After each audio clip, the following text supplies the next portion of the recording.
Hey guys, today I want to tackle a small piece of a very large topic, accents. You've probably heard the phrases accent reduction, accent improvement.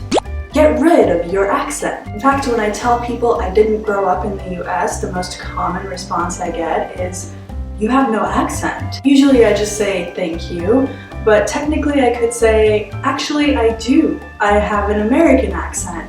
You just can't tell it's an accent because you have one too. Well, this is awkward. Maybe learn how to take a compliment. English is used globally, so it's spoken differently all around the world. There are national accents, and in English-speaking countries, accents can be different between regions and between social classes. Countries also have the news anchor accent, which a lot of people think of as the standard. So I suggest that instead of thinking of it as removing an accent, you do what actors do. Actors learn new accents. This is Hugh Laurie. In real life, he has a British accent, but he played an American doctor on TV for 8 years. The interesting assumption that a lot of Americans will say, in a kind way, they will say, you managed to lose the accent. And which always strikes me, I have to sort of explain that I'm not losing an accent, I'm putting one on. So why would a non-actor want to learn a new accent? One of the reasons is to be better understood. Let's say you're from Italy and you come to the United States. If we put your accent on a scale, then the further you are from the American accent, the more difficult it might be for American English speakers to understand what you're saying. To be better understood, you can learn and practice American English sounds to move over on the scale. But how do you do this?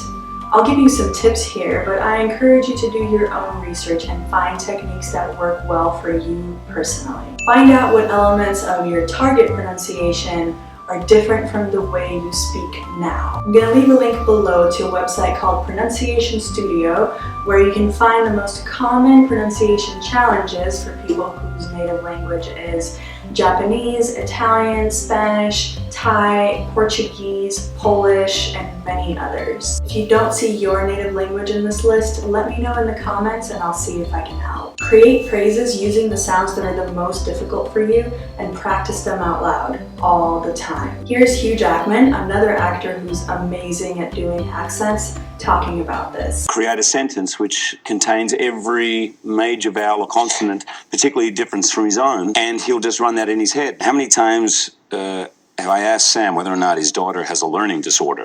Right, so that was my sentence. Makes no sense, but I'll say that and it just tricks my tongue, my mind, and then I can forget it. Remember that your accent is created by the muscles of your throat, jaw, tongue, lips, among others. You have to train them, and it's normal for new sounds to feel uncomfortable. You have to practice them consistently until they become more and more comfortable. Two YouTube channels I highly recommend are Rachel's English for breaking down American English sounds and figuring out how to make them, and Elemental English for awesome explanations of stress, rhythm, intonation, and the musicality of English. Listen to content that uses the accent you want every single day. Your hearing and your speech are closely connected. You have to be able to hear the sounds in order to make them yourself, and you have to hear them over and over to get your ears used to them. Native speakers have been listening to these sounds their whole lives, so you have a lot of catching up to do. I particularly recommend podcasts because you can listen to them on the go. There are so many to choose from. A lot of them are really interesting, and a lot of them use natural conversation, which is an ideal model. That's it for today. Thank you so much for watching. I want to give a quick shout out to ASAP Science, who posted an awesome video about accents right as I was getting this one ready. It's concise and it's interesting, as are all the videos on her channel, so I recommend her channel in general. I'd love to hear from you in the comments about what accent you currently have, and if there's another accent you want, then what are some of your struggles with it. As always, if anything I said wasn't clear, please let me know. And until next time, take care. People usually think of immersion as a physical event. You want to learn a language, you find a place where that's the main language that's used.